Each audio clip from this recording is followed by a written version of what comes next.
نوبت شما وجه تا ای بخشی رو زنده کو که تا گل لا اله الا الله ما هم گوام بخش دومی محمد و رسول الله صلی الله علیه و سلم. در سال 1378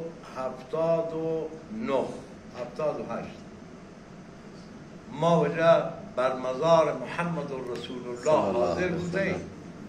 با واژه چو سلام علیکم گفتیم به عنوان یک شاعری گفتیم السلام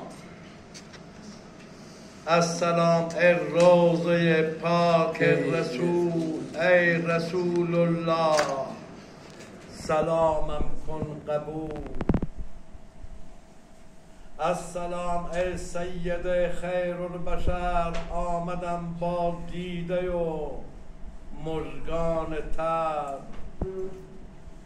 السلام ای ساق ای شافع روز جزا السلام ای شافع روز جزا السلام ای بهترین انبیا السلام ای جان من جانان من السلام ای دین من ایمان من السلام ای شهر علم و شهر نور آمدم در